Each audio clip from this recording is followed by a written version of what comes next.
शांति। आज बाबा के 3 अप्रैल के मुरली मीठे बच्चे, तुम्हारा ये नया झाड़ बहुत मीठा है। इस मीठे झाड़ को ही कीड़े लगते हैं। कीड़ों को समाप्त करने की दवाई है कौन सी? बाबा कहते हैं कीड़ों को समाप्त करने की दवाई है मन मना हवा। झाड़ ब्राह्मणों का झाड़, जैसे वृक्ष होता है ना, नया नया पौधा आता है तो कीड़े लग जाते हैं, जल्दी लगते हैं, पक्षी भी खा जाते हैं। तो ऐसे ही बाबा ने कहा कि तुम बच्चों का ही जो नया झाड़ है, ब्राह्मणों का नया झाड़, तो माया आती है तो इसको कीड़े लगते हैं। लेकिन बाबा ने कहा बचाना है तो कौन सी दवाई यूज करनी है? मन मना। प्रश्न है, पास विद ऑनर होने वाले स्टूडेंट की निशानी क्या होगी? हम भगवान के विद्यार्थी हैं, स्टूडेंट। हम भगवान की पढ़ाई पढ़ने के लिए आते हैं। तो बाबा कहता है इस पढ़ाई में पास विद ऑनर होना है, तो ऐसे स्टूडेंट की निशानी क्या होगी? क्या निशानी होगी? उत्तर दो।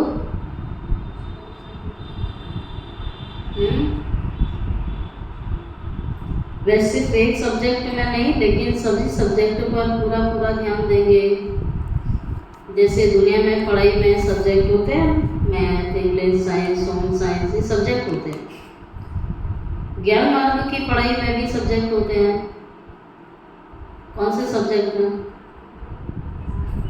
हाँ, ज्ञान योग धारणा सेवा। तो बाबा कहते हैं सिर्फ एक सब्जेक्ट में नहीं, लेकिन सभी सब्जेक्ट पर पूरा पूरा ध्यान देंगे। स्थूल सर्विस की भी सब्जेक्ट अच्छी होती है ना। आज बाबा ने कहा जैसे सेवा, सेवा में स्थूल सर्विस भी, ये सर्विस भी, बाबा कहते हैं सब्जेक्ट बहुत अच्छी है, बहुतों को सुख मिलता है, इससे भी मार्क्स जमा होती है। लेकिन साथ साथ ज्ञान भी चाहिए, तो चलन भी चाहिए। दैवी गुणों पर पूरा टेंशन हो, ज्ञान योग पूरा हो, तो पास विद ऑनर हो सकेंगे। अच्छा, आज की मुरली का गीत है, ना वह हमसे जुदा होंगे, न उल्फत दिल से निकलेगी। ओम शांति। बच्चों ने सुना क्या? बाबा पूछते हैं क्या सुना? बोलते नहीं। हाँ, तो गीत कौन सा सुना? बोलते रहो ना, जवाब दो ना, बाबा पूछते हैं तो। बच्चों की दिल किससे लगी है? गाइड से। तो गाइड क्या दिखलाता है? स्वर्ग में जाने का गेट दिखलाता है। आज बाबा की सारी मुरली में बाबा तुम्हें स्वर्ग के गेट में ले जाने के लिए आया है। एक तरफ नर्क का गेट है और एक तरफ स्वर्ग का गेट है। स्वर्ग में जाने का गेट दिखलाते बच्चों को नाम भी दिया है गेटवे टू हेवन। स्वर्ग का फाटक कब खुलता है? अभी तो हेल है ना। हेवन का फाटक कब खुलते हैं और कब खुलता है, यह तुम बच्चे ही जानते हो। तुमको सदैव खुशी रहनी चाहिए। हेवन में जाने के लिए रास्ता तुम जानते हो। मेरे प्रदर्शनी द्वारा तुम ये दिखलाते हो।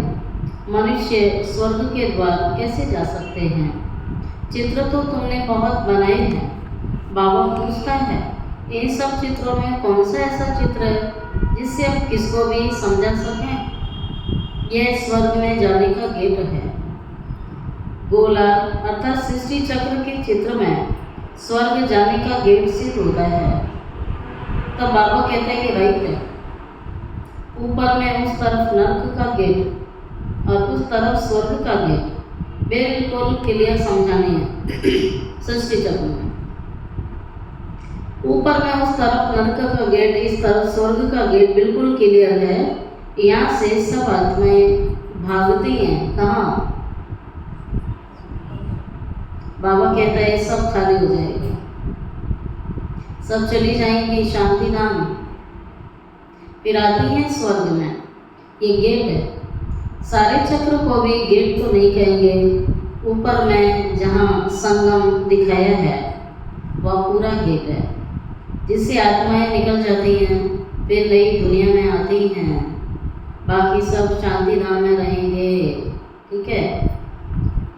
दुख के गेट से तो सब जाएंगे, लेकिन कुछ आत्माएं शांति धाम जाएंगे और कुछ स्वर्ग के गेट में जाएंगे। बिल्कुल क्लियर है, गेट वे टू हेवन ये बुद्धि से समझने की बात है। अनेक धर्मों का विनाश और एक धर्म की स्थापना बाबा के तहत चल रही है। सृष्टि चक्र के चित्र में दिखाया है, सुई दिखाई है, कांटा दिखाया है। ये नर्क है, ये स्वर्ग है। तो सबसे अच्छा फर्स्ट क्लास समझाने का ही चित्र है सृष्टि चक्र। बिल्कुल क्लियर है, गेट वे टू हेवन बुद्धि से समझने की बातें होती हैं। अनेक धर्मों का विनाश, एक धर्म की स्थापना चल रही है। तुम जानते हो हम सुख धाम में जाएंगे, बाकी सब शांति धाम में चले जाएंगे। गेट तो बड़ा क्लियर है, ये गोला ही मुख्य चित्र है। इसमें नरक का द्वार, स्वर्ग का द्वार बिल्कुल क्लियर है। स्वर्ग के द्वार में जो कल पहले गए थे वही जाएंगे, बाकी सब शांति द्वार चले जाएंगे। नरक का द्वार बंद हो, शांति और सुख का द्वार खुल जाता है। सबसे फर्स्ट क्लास चित्र तो यही है ना। बाबा हमेशा कहते हैं त्रिमूर्ति, दो गोले और चक्र, ये फर्स्ट क्लास है। जो भी कोई आए उन्हें पहले चित्र पर दिखाओ। स्वर्ग में जाने का ये गेट है, ये नर्क है, ये स्वर्ग है। नर्क का अभी विनाश होना है, मुक्ति का गेट खुलता है। इस समय हम स्वर्ग में जाएंगे, बाकी सब शांति धाम में जाएंगे। कितना सहज है। स्वर्ग द्वार सभी तो नहीं जाएंगे ना, वहाँ तो इन देवी देवताओं का ही राज्य था। तुम्हारी बुद्धि में है स्वर्ग द्वार चलने के लिए। अभी हम बच्चे लायक बने हैं, जितना लिखेंगे पढ़ेंगे आगे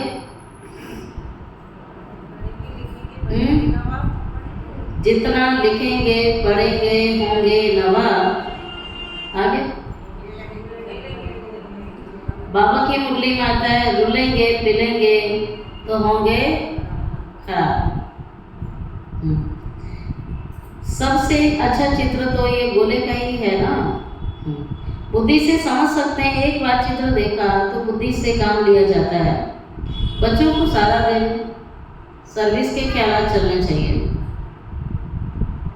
कौन सा चित्र मुख्य है जिस पर हम औरों को समझानी दें, अच्छी रीति समझा सकते हैं। Gateway to heaven. ये अंग्रेजी अक्षर बहुत अच्छा है। अभी तो अनेक भाषाएं हो गई हैं। हिंदी अक्षर हिंदुस्तान से ही निकला है। हिंदुस्तान अक्षर कोई राइट तो नहीं है। इसका असल नाम तो भारत है ना। भारत सोने की चिड़िया था, हिंदुस्तान सोने की चिड़िया था, ऐसे कम कहते हैं। भारत माता की जय, हिंदुस्तान की माता की जय नहीं बोलते हैं। तो बाबा कहते हैं वास्तव में नाम भारत है।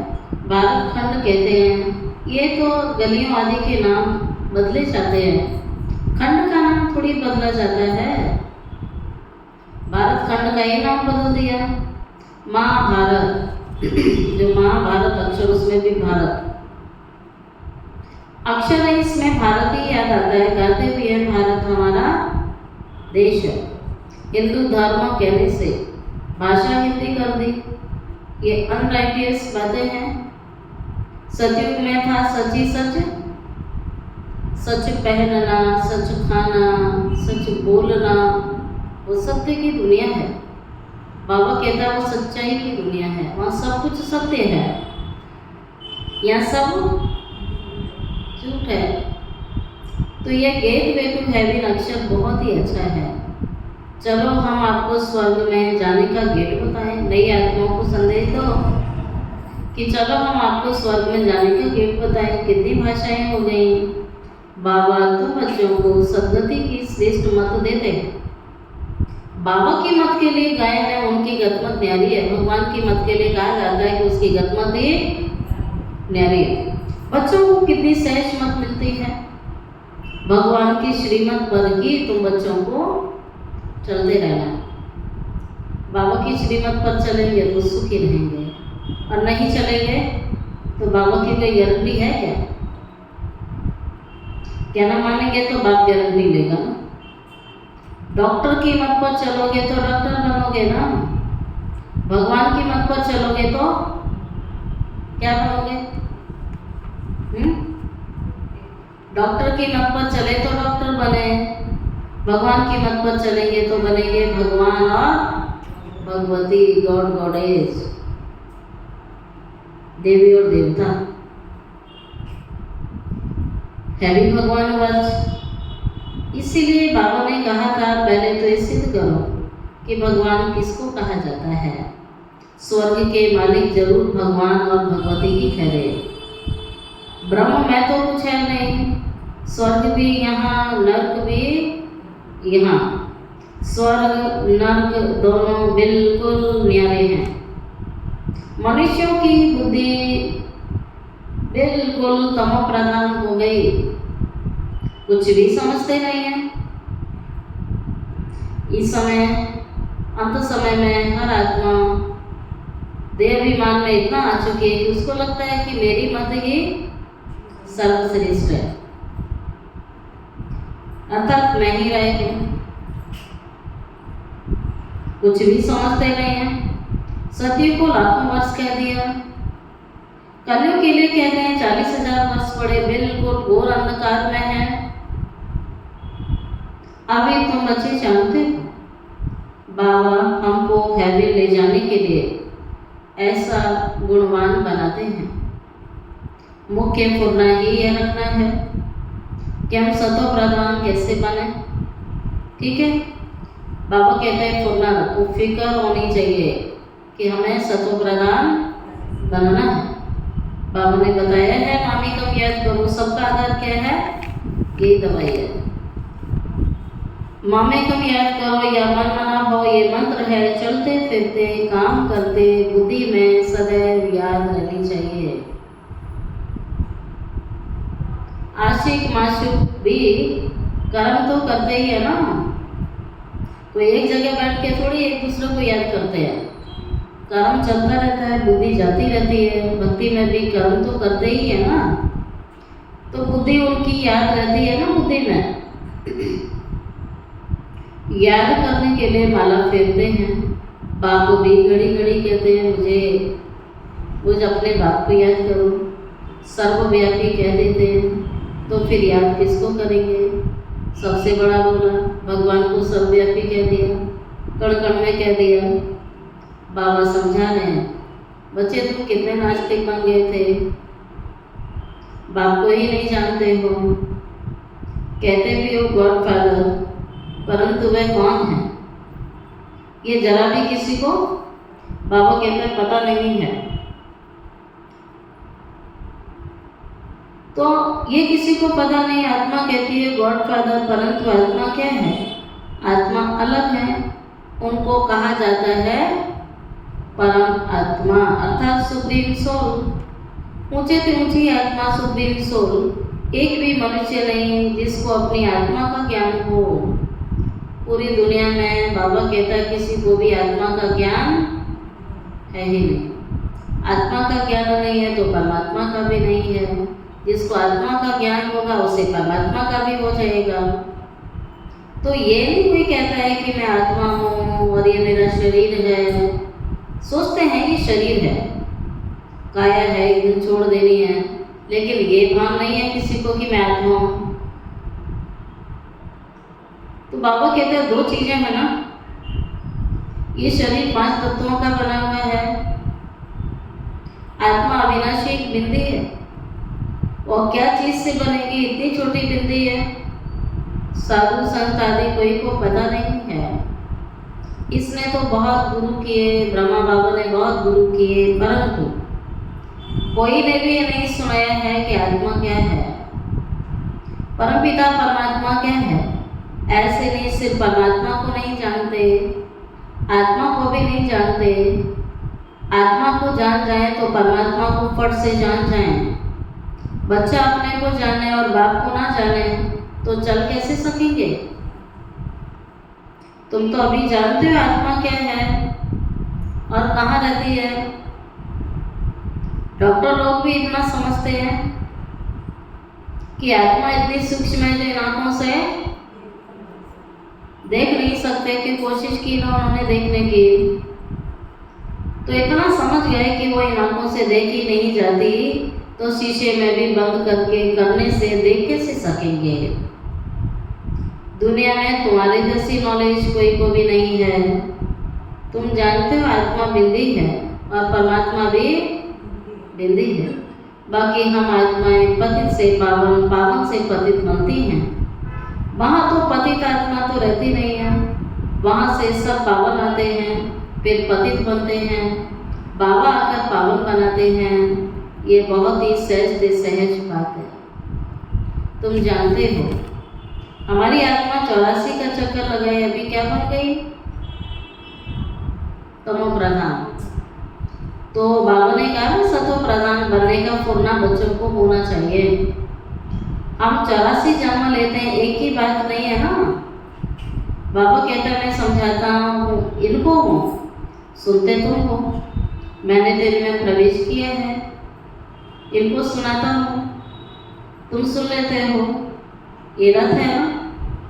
तो बाबा ने समझाया नाम रखना चाहिए गेट वे टू हेवन। परंतु इसमें भी समझाना पड़े कि सतयुग में जो देवी देवता धर्म था वो प्रायरूप है, कोई को पता नहीं है। क्रिश्चियन भी पहले सतो प्रधान थे, पुनर्जन्म लेते लेते तमो प्रधान बनते हैं। झाड़ भी पुराना जरूर होता है। ये वैरायटी धर्मों का झाड़ है। झाड़ के हिसाब से और सब धर्म वाले आते ही पीछे है। कल्प वृक्ष के चित्र में ये क्लियर समझानी दी है कि 2500 साल तक देवी देवता धर्म ही रहता है, बाकी सब धर्म 2500 साल में सारे आते हैं। वैरायटी धर्मों का झाड़ है। झाड़ के हिसाब से और सब धर्म वाले आते पीछे ड्रामा बनाया है। ऐसे थोड़ी कोई को टर्म मिल जाएगा सतयुग में आने का, नहीं। ये तो अनादि खेल बना हुआ है। सतयुग में एक ही आदि सनातन प्राचीन देवी देवता धर्म था। अब तो बच्चों की बुद्धि में है कि हम बच्चे कहाँ जा रहे हैं, कहाँ के लिए पढ़ाई गई। हम बच्चे स्वर्ग में जा रहे हैं। आत्मा कहती है हम तमो प्रधान है तो घर कैसे जाएंगे, स्वर्ग में कैसे जाएंगे। उसके लिए सतो प्रधान बनने की युक्ति भी बाबा ने बतलाई है। बाप कहते हैं मुझे ही पतित पावन कहा जाता है। अपने को आत्मा समझ, बाबा को याद करो। भगवान लिखा हुआ है। यह भी सब कहते रहते हैं क्राइस्ट से इतने वर्ष पहले ये 12 स्वर्ग था, हेवन था, जन्नत था। क्रिश्चियन फिलोसॉफी में आता है। परंतु कैसे बना और कहाँ गया, बनाया किसने, कब आया बनाने वाला, तो दुनिया में गया कौन, क्या प्रोसीजर था जाने के लिए, कोई भी नहीं जानते। अच्छी रीति आप बच्चे जानते हो अभी सारी बातों को। आगे ये सब बातें थोड़ी जानते थे। मुरली में जो भी बातें आ रही ब्राह्मण समझते हैं, दुनिया वालों को समझ में आएगी बातें। दुनिया में किसी को पता नहीं है। आत्मा ही अच्छी और बुरी बनती है। सारी लेप चेप संस्कारों की आत्मा पर होती है। हर आत्मा अपने कर्मों के आधार से अपने संस्कारों का निर्माण करती है और जैसे संस्कार होते हैं उस आधार से क्या करती है, कर्म करती है। और जो उसके कर्म होते हैं उस आधार से आत्मा को लेप चेप लगता है। तो बाबा कहता है सारी जो मैल है वो आत्मा पर चढ़ती है। शरीर की मैल तो पानी से धुल जाती है, लेकिन आत्मा की मैल तो भगवान की याद के सिवाय कोई चारा नहीं है। आगे ये सब बातें थोड़ी जानते थे। दुनिया में किसी को पता नहीं है। आत्मा ही अच्छी और बुरी बनती, सभी आत्माएं बच्चे हैं। बाप को याद करते, बाप सभी का माशूक है, सभी उसके आशिक हैं। अभी तुम बच्चे जानते हो माशूक आया हुआ है, बहुत मीठा माशूक है, नहीं तो सभी उनको याद क्यों करते। ऐसा बाबा कहता है कोई भी ऐसा मनुष्य नहीं होगा जिसके मुख से परमात्मा का नाम ना निकले। बाबा कहता है ऐसा कोई मनुष्य नहीं है जिसके मुख से परमात्मा का नाम ना निकले। सिर्फ जानते नहीं हैं। तुम जानते हो आत्मा शरीरी है, आत्माओं की भी पूजा होती है ना, शालिग्राम के रूप में। हम जो पूजे थे तो दो रूप से पूजा होती है। बाबा कहते हैं एक तो शरीर और आत्मा के रूप में पूजा हुई अर्थात देव रूप में, और दूसरी शिव के साथ शालिग्रामों की पूजा होती है जो सिर्फ आत्माओं की पूजा होती है। तो बाबा कहते हैं बच्चे मेरी तो एक शिव के रूप में होती है, लेकिन तुम्हारी तो डबल डबल पूजा होती है। फिर बाबा कहता है मैं तो ब्रह्मांड का मालिक हूँ, तुम तो विश्व के भी मालिक बनते हो। संगम पर ब्रह्मांड और विश्व दोनों के मालिक बनते हो, तो पूजा भी डबल होती है। तब बाबा कहता है मैं अपने से भी ऊंचा बनाने आया हूँ। हो सकता है आगे जन्म में ब्राह्मण कुल में जन्म लिया हो तो पहले पूज्य फिर पुजारी बनते, श्रीनाथ को भोग लगाते हैं, खाते तो पुजारी लोग हैं। इस सब भक्ति मार्ग है। बच्चों को समझाना है स्वर्ग के फाटक खोलने वाला बाप है, परंतु खोलेगा कैसे, समझावे कैसे। भगवान वाचे तो जरूर शरीर के द्वारा वाच होगी ना। बाबा कहता बोलने का जरिया तो मुख ही है ना, कुछ और तो नहीं है ना। तो मैं भी जब आऊँगा तो मुख का आधार लूँगा, इसलिए जिस मुख का आधार लेता है वो गौ मुख के रूप में उसका गायन चला जाता है। तो बाबा कहता है आत्मा शरीर के द्वारा ही बोलेगी ना। सुनते ही ये बाबा रेजगारी बताते हैं, बीज और झाड़ है, तुम बच्चे जानते हो नया झाड़ है, आहिस्ते आहिस्ते फिर वृद्धि को पाता है। तुम्हारे इस नए झाड़ को बाबा कहते हैं कीड़े लग जाते हैं।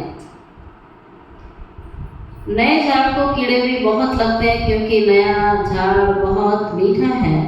मीठे झाड़ को ही कीड़े आदि कुछ ना कुछ लगते हैं, फिर दवाई दे देते हैं। बाप ने भी मन मना भाव की दवाई बहुत अच्छी दी है। मन मना भाव ना होने से कीड़े खा जाते हैं, तो दवाई है मन मना भाव। अगर ये दवाई यूज नहीं करोगे तब बाबा कहते हैं कीड़े खा जाएंगे। कीड़े वाली चीजें किस काम की आएंगी। जिस चीज में कीड़ा लग जाता है वो किस काम, वो तो फेंकी जाएगी ना। कहाँ ऊंचा पद और कहाँ नीचा पद फर्क है ना। मीठे बच्चों को समझाते रहते हैं, बहुत मीठे मीठे बनो। कोई से लोन पानी नहीं होना है, संस्कार नहीं मिलते हैं, लड़ाई झगड़ा हो जाता है। बाबा कहता कोई से लोन पानी नहीं बनो, शीरखंड बनो। वहाँ शेर बकरी भी शीरखंड होके रहते। कहाँ बाबा ये उदाहरण हमेशा देते हैं मुरलिया में कि वहाँ जानवर भी प्यार से रहेंगे, और तुम यहाँ बच्चे हो भगवान के, तो तुम प्यार से नहीं रह सकते। वही संस्कार डालने हैं, कहीं पर संस्कार नहीं है ना। कुछ ना कुछ चलता ही रहेगा। अनबन होती रहेगी, लून पानी होते रहेंगे, मिलके चलने का संस्कार नहीं होता है। तब बाबा कहता है वहाँ जानवर भी प्यार से रहेंगे, और तुम भगवान के बच्चे मिलके नहीं रह सकते हैं। मिलके कौन रह सकता है? जिसके अंदर सहनशीलता होगी, जिसके अंदर सहनशीलता होगी, दूसरी क्वालिटी जो चुप रहने की आदत होगी। बाबा कहता मीठे बनो, लून पानी नहीं होना है, शीरखंड रहना है। वहाँ शेर बकरी शीरखंड रहते हैं, बच्चों को भी शीरखंड बनना चाहिए। हाँ, बनना चाहिए नहीं, ये उल्टा बोल रहा था। उल्टा बोल रहा है तो जवाब देना होता है ना, ऐसी नहीं। भगवान क्या सिखाता है? बाबा तो यही सिखाता है। वो उल्टा बोल रहा है, वो अपना कर्म कर रहा है ना। तुम्हें भगवान की क्या शिक्षा मिली वो करो। उसकी अपनी फितरत है, आपकी अपनी फितरत है। उसका अपना सोच है, अपना दिमाग का लेवल है, आपका अपना है ना। तो चीरखंड बनना चाहिए, परंतु कोई की तकदीर में नहीं है ना, तो तदबीर भी नहीं करेंगे, पुरुषार्थ नहीं कर सकते अगर तकदीर में नहीं है तो। ना पास हो जाते हैं, फेल हो जाएंगे। टीचर तो पढ़ाते हैं तकदीर ऊंचा बनाने के लिए, टीचर पढ़ाते तो सभी को हैं, लेकिन वे फेल भी हो जाते हैं। फर्क देखते हो ना स्टूडेंट में, कितना नंबर वार होता है कि कोई महाराजा महारानी, कोई राजा रानी, कोई प्रजा, कोई दासी बनेंगे। स्टूडेंट क्लास से जान सकते हैं ना कौन किस सब्जेक्ट में होशियार है। यहाँ भी ऐसे ही है। आज के युग में तो हर माँ बाप बच्चे को पढ़ने भेजते हैं ना स्कूल में, लेकिन उसके बाद भी नहीं पढ़ते हैं ना सभी। यहाँ भी ऐसे ही, ये भी पढ़ाई है, चांस सभी को है, पूरा दिन मिलता है पढ़ने के लिए। कोई भी 1 घंटा आकर के पढ़े तो दिन तो सबको बराबर ही मिला ना। यहाँ भी ऐसे ही स्कूल सर्विस की तो बाबा कहता है स्थूल सेवा की बहुत बड़ी सब्जेक्ट है। स्थूल सेवा क्या होती है? भगवान के घर का झाड़ू लगाओ, पोछा लगाओ, कपड़े धो, सफाइयाँ करो, ब्रह्मा भोजन बनाओ, मेला प्रदर्शनी की सेटिंग करो, जो मेहनत करते हैं, हाथों से मेहनत की जाती है। बाबा कहता है ये बहुत ऊंची सब्जेक्ट है ये।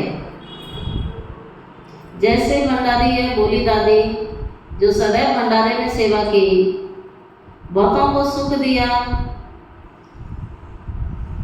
तो ये रिजल्ट भी बहुत कम लोगों के पास होती है कि भंडारे की सेवा बहुत खुशी खुशी करें।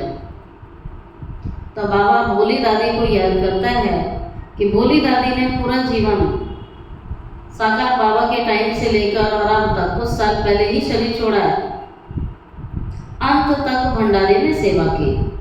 कभी किसी प्रोग्राम में नहीं दिखी, कहीं नहीं मिलेगी आपको, भंडारे में मिलेगी। और बहुत प्यार से, रात को भी कोई बोलेगा भोजन चाहिए, हमें बाहर जाना है, वो रात को बना के देती थी। बहुतों को सुख मिलता है, कितना सब याद करते हैं, तो ठीक है, इस सब्जेक्ट से भी मार्क्स मिलती है ना। बाबा कह रहे हैं स्थूल सेवा से भी नंबर मिलते हैं, लेकिन पास भी दोनों होने के लिए सिर्फ एक सब्जेक्ट में नहीं, हाँ, पास भी दोनों होने के लिए एक सब्जेक्ट में नहीं, लेकिन बाबा कह रहे हैं सभी सब्जेक्ट में पास होना है। ज्ञान भी चाहिए, चलन भी ऐसी चाहिए, तो दैवी गुण भी चाहिए, अटेंशन अपना अच्छा होता है। भंडारी के पास भी कोई आए तो कहे मन मना बाबा, शिव बाबा को याद करो तो विकर्म विनाश हो जाएंगे और तुम स्वर्ग के मालिक बन जाएंगे। बाप को याद करते औरों को भी परिचय देते रहो। खुद याद में रस आएगा तो औरों को जरूर सुनाएंगे ना। ज्ञान योग चाहिए, बहुत इजी है। मुख्य बात यही है, अंधों की लाठी बनना। प्रदर्शनी में भी किसको ले जाओ, चलो हम आपको स्वर्ग का गेट दिखाएं, ये सारी दुनिया नर्क है, वह स्वर्ग है। बाप कहते हैं मुझे याद करो, पवित्र बनो, तो तुम पवित्र दुनिया के मालिक जरूर बनोगे, क्योंकि पवित्र दुनिया में पवित्र आत्माएं जाएंगी। तो जो पवित्र बन जाएगा वो जरूर जाएगा ही जाएगा। तो भगवान ऐसी पवित्र आत्माओं की सिलेक्शन करने के लिए आया हुआ है कि मनसा वाचा कर्मणा संबंध संपर्क सबसे प्योरिटी चाहिए। वो बहु तुमको गीता सुनाते हैं, इसलिए बाबा ने चित्र बनाया है। गीता का भगवान कौन है, स्वर्ग का गेट कौन खोलता है? खोलता तो बाबा ही है ना। हाँ? स्वर्ग का गेट कौन खोलता है? बाबा ही खोलता है। श्री कृष्ण उस गेट से पार करता है कि वो मालिक है। मुख्य चित्र ही 2 हैं। बाबा कहता है बाकी तो रेसगाड़ी है, बच्चों को बहुत मीठा बनना है, कहा ना शीरखंड होके रहना है, मिल के रहना है, लून पानी नहीं होना है, मीठा बोलना है। ये आज की सारी धारणा की बातें हैं। प्यार से बात करनी है। मनसा वाचा कर्मणा, सबको क्या देना है? सुख देना है। जैसे एग्जाम्पल बाबा ने दिया कि देखो भंडारी सबको खुश करती है, उसके लिए सौगात भी ले आते हैं। बोली दादी भंडारे में सेवा देती थी तो कोई ना कोई गिफ्ट लेके आते थे। ये भी सब्जेक्ट है ना। तब बाबा कहता है सौगात आकर देते हैं। बाबा कहता है देखो सौगात आके देते हैं। तो वह कहती है हम तुमसे क्यों लो, फिर तुम्हारी याद आएगी। तो कहते हैं तुम यज्ञ में सफल करो, शिव बाबा के भंडारे से मिलेगा, हमको शिव बाबा की याद रहेगी। अच्छा मीठे मीठे सिकिलदे बच्चों प्रति माता पिता बाप दादा का याद प्यार, गुड मॉर्निंग, रूहानी बाप की रूहानी बच्चों को नमस्ते, रूहानी बच्चों की रूहानी बाप दादा को याद प्यार, गुड मॉर्निंग और नमस्ते नमस्ते नमस्ते। शुक्रिया बाबा, शुक्रिया बाबा, शुक्रिया बाबा। क्या सुना?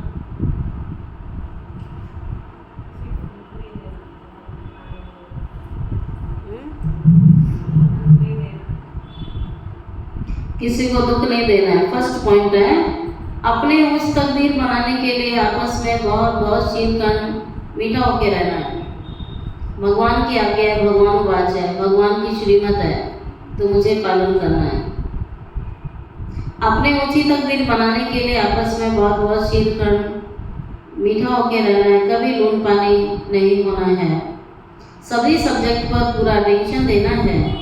सेकंड पॉइंट है सदगति के लिए बाबा की जो श्रेष्ठ मत मिली है उसी पर चलना है। भगवान की मत पे चलेंगे तो सदगति जरूर होगी। सबको श्रेष्ठ मत ही सुनानी है। बाबा कहता अपनी मत या दूसरे की मत नहीं सुनाओ। किसकी मत सुनानी है? भगवान की मत सुनानी है। स्वर्ग में जाने का रास्ता दिखाना है, नरक से निकालना है, स्वर्ग का रास्ता दिखाना है। और आज बाबा ने वरदान दिया है हर आत्मा को हिम्मत उल्लास दिलाने वाले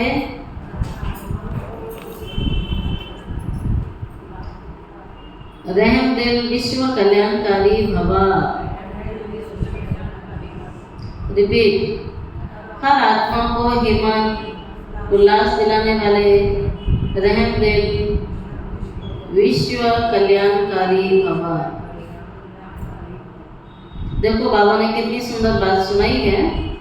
बाबा ने कहा कभी भी ब्राह्मण परिवार में बैठ सकते हैं कि कभी भी ब्राह्मण परिवार में किसी कमजोर आत्मा को तुम कमजोर हो ऐसे नहीं कहना है। आप रहम दिल विश्व कल्याणकारी बच्चों के मुख से सदैव हर आत्मा के प्रति शुभ बोल निकलने चाहिए। कोई भी आत्मा है संसार की, बाबा कहते हैं कि आप क्या हो, रहम दिल हो और विश्व कल्याणकारी हो, तो आपके मुख से सदैव कौन से बोल निकालने हैं? शुभ बोल। इसलिए बाबा कहता है कि कभी भी बच्चों के मुख से सदैव हर आत्मा के प्रति शुभ बोल निकलने चाहिए। दिल शिकस्त बनाने वाले नहीं, चाहे कोई कितना भी कमजोर हो। उसे इशारा या शिक्षा भी देना हो तो पहले समर्थ बनाकर फिर शिक्षा दो। पहले धरनी पर हिम्मत और उत्साह का हल चलाओ, फिर बीज डालो तो सहज हर बीज का फल निकलेगा। इससे विश्व कल्याण की सेवा तीव्र हो जाएगी। स्लोगन है बाप की दुआएं लेते हुए सदा भरपूरता का अनुभव करो। बाप की दुआएं लेते हुए सदा भरपूरता का अनुभव करो। बाबा कहता है सवेरे सवेरे अमृत वेले भगवान सारे भंडारे भरने आता है, तो भगवान से दुआओं का खजाना भरपूर करना है। दुआएं कब मिलती हैं? जब उसकी श्रीमत पर चलेंगे। आज का इशारा है कमांड रूप की स्मृति से सदा विजयी बनो। सदा हर कर्म करते हुए अपने को कर्म योगी आत्मा अनुभव करो। कोई भी कर्म करते हुए याद भूल नहीं सकती। कर्म और योग दोनों कंबाइन हो जाए। जैसे कोई जुड़ी हुई चीज को अलग नहीं कर सकते, ऐसे बाबा कहता है कर्म योगी बनो। जैसे कोई चीज जुड़ी हुई है वो अलग नहीं होती है, ऐसे बाबा कहता कमाए लाभ और बाप, आत्मा और परमात्मा, बाप और बच्चे। ऐसे फील करो कि कमाए नहीं, बाबा हमसे अलग नहीं है, हम बाबा से अलग नहीं हैं।